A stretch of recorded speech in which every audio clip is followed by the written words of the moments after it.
Hello l'équipe, comment ça va? Alors oui, je sais, un bon vieux focus, ça fait longtemps. Comme tout le reste de l'équipe, on était concentré sur les épisodes du Nectar, du coup voilà, j'avoue, j'assume. Du coup, faut t'avouer à moitié pardonné, non? Et si tu vois même pas de quoi je te parle, je t'invite à naviguer sur la chaîne pour que tu comprennes ce projet de fou. L'épisode 2 arrive bientôt, reste branché. Est-ce qu'en commençant les analyses marketing dans la musique, je pensais que j'allais pouvoir parler de Luigi il y a 3 ans? Pas du tout. Ce qu'il était en train de réaliser, je trouvais ça incroyable, mais on n'en était pas là. On n'en était pas au zénith en 24 heures. Souvent considéré comme un artiste de niche, on va voir comment fonctionne la théorie des 1000 fans dont Luigi a parlé dans une vidéo il y a quelques années. Un artiste, s'il y a 1000 personnes en France, en sachant qu'on est 70 millions, s'il y a 1000 personnes qui sont prêtes à t'acheter ton CD, ton suite ou ta place de concert, tu peux déjà vivre de ta musique. Et bien sûr, nous allons revenir sur la façon d'aborder la suite de sa carrière avec son nouvel album, Tristesse Business saison 0. Là, ça fait très longtemps que j'ai pas dit cette phrase, mais bienvenue dans ce nouvel épisode de Focus, les seules vidéos qui analysent comment tu écoutes la musique avec tes yeux. Je veux qu'on me regarde mais je peux plus me les voir. Y'a que l'image qui compte. Focus. Y'a que l'image qui compte. Focus. Y'a que l'image qui compte. Focus. Avant de continuer, si le contenu t'intéresse, n'hésite pas à t'abonner et activer la petite cloche, ça fait toujours plaisir, on peut y aller. Bon, pour faire un récap rapide sur Luigi, au départ c'est un rappeur qui sort quelques morceaux mais qui se fait très vite remarquer et ses titres deviennent des sortes d'hymnes. Je les appelle comme ça mais tu vas comprendre pourquoi. On peut penser à Pour deux âmes solitaires ou encore Foufoune Palace qui lui deviendra le nom de son label qu'il fondera un peu plus tard. C'est pour vous dire à quel point ces quelques morceaux sont des empreintes, c'est des points d'ancrage pour Luigi. En 2019, il sortira son premier album solo, Tristesse Business saison 1. Et là, ça devient un petit peu plus intéressant. Sorti en indépendant, l'artiste avouera plus tard que pendant la promotion de ce CD, il était encore en CDI. Quand on connaît le statut de Luigi actuellement, c'est un peu fou de se dire ça. Mais une certaine magie opère. Le projet est qualitatif, singulier et raconte une histoire qui est vraie. On pourrait dire même totalement sincère. Et j'insiste sur cette dernière notion parce que pour moi c'est ce qui fait la force de Luigi, des valeurs fortes qui parlent aux autres. Le succès critique est au rendez-vous et ça va lui permettre d'entamer une deuxième partie importante pour lui, le live. Il organisera plusieurs tournées dont une à l'échelle européenne et c'est un carton plein. Les dates sont sold out, toutes. En seulement 3 ans, il augmente la capacité des salles en passant d'une cigale à un zénith. C'est fou. Mais ce qui est encore plus fou, c'est qu'il développe sa communauté et il continue de capitaliser autour d'un même album, celui qui est sorti il y a 4 ans. Le Zénith, c'est avec son premier album d'il y a 4 ans. C'est une dinguerie. Attention, je dis qu'il capitalise autour du même album, pas qu'il n'a pas sorti de musique, puisqu'en 2021, il sortira un petit EP comme ça. Mais du coup, comment Luigi arrive à exploiter sa musique sur autant de temps dans une industrie qui demande aux artistes d'être en surproductivité constante? On est sur un album par an au minima pour les têtes d'affiche. Lui, c'est devenu une tête d'affiche avec le même album en 4 ans. Et c'est là qu'intervient la théorie des 1000 fans.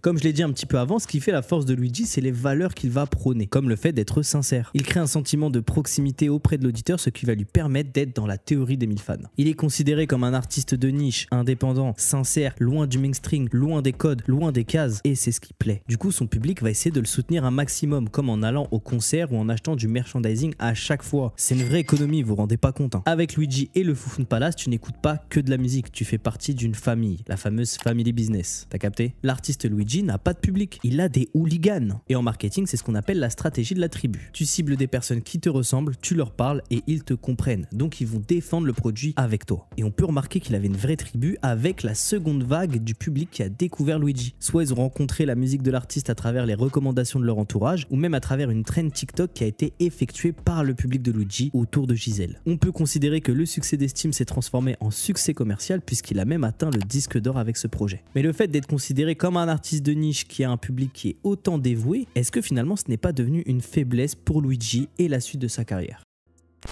Luigi au départ a une certaine proximité avec son public, mais il est devenu immense, ce qui peut mettre un petit peu la pression. Et en plus de tout ça, comment faire pour garder cette intimité, ce petit échange, ce petit lien fraternel, familial qu'il y a autour de Luigi avec son public? Eh bien c'est notamment pour ça que tu es là, du coup je vais t'expliquer. Au lieu de réaliser une vraie suite à Tristesse Business, Luigi avait besoin de retourner aux prémices de sa propre histoire. Et pour remercier son public d'être fidèle après 4 ans, il annonce tout ça lors de son zénith. On comprend à travers le court-métrage qui est derrière moi, on comprend avec le court-métrage qu'il a eu besoin de faire une grosse introspection et qu'il a dû la raconter en musique. De quoi quand même garder cette valeur de sincérité. De plus, la cover de lui enfant permet d'imager l'intention du projet. Et pour compléter tout ça, chaque création graphique est basée sur l'idée de la lettre ouverte écrite à la main par Luigi lui-même. J'ai l'impression de me répéter un petit peu, mais c'est principalement ce qu'il faudra retenir de cette analyse. Après, il y a un problème non résolu, comment garder le lien de proximité avec les hooligans de Luigi. Pour amener un sentiment de privilège avec chacun d'entre eux, Luigi va lancer une newsletter. Cette newsletter permet de parler de la conception du projet où il y dévoile certains secrets, certains moments loupés, certains secrets de fabrication et les moments de réflexion, un truc un petit peu spécial quoi. C'est une solution efficace pour alimenter les fans des dernières informations autour de l'artiste, donc par exemple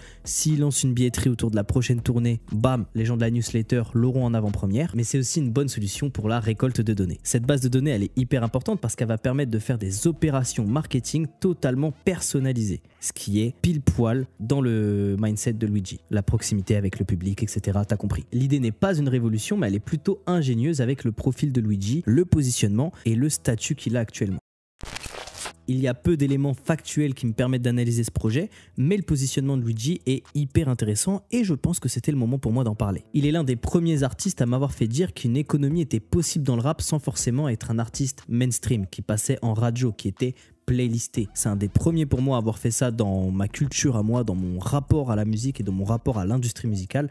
Donc merci pour ça. Au moment où je tourne la vidéo, aucun clip n'est sorti, aucun extrait n'a vu le jour. Voilà. Mais au moment où tu tombes sur cette vidéo, l'album est déjà disponible, donc n'hésite pas à me dire ce que t'en penses. Est-ce que c'est ce que t'attendais? Est-ce que vraiment c'est la force de Luigi d'être vrai, d'être sincère? Est-ce que cette analyse, t'es d'accord avec elle aussi? Dis-le moi dans les commentaires. Si le contenu t'a plu, n'hésite pas à liker, à partager cette vidéo un maximum et à t'abonner parce qu'il y a plein d'autres vidéos qui arrivent, comme le Nectar Niska, voilà, c'est dit, ou même peut-être un Nectar Dumps, je sais pas. Sur ce, je te laisse et je te donne rendez-vous prochainement pour un nouvel épisode de Focus. Je veux qu'on me regarde mais je peux plus me les voir. Y'a que l'image qui compte. Focus. Y'a que l'image qui compte. Focus. Y'a que l'image qui compte. Focus.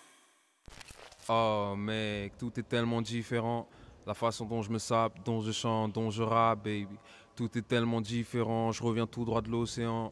Joli cachemire, joli saphir, mon flow est unique. Je me sape comme ma musique. Je pourrais même pas être ami avec celui que j'étais avant. Mec, je suis tellement différent et je le ressens.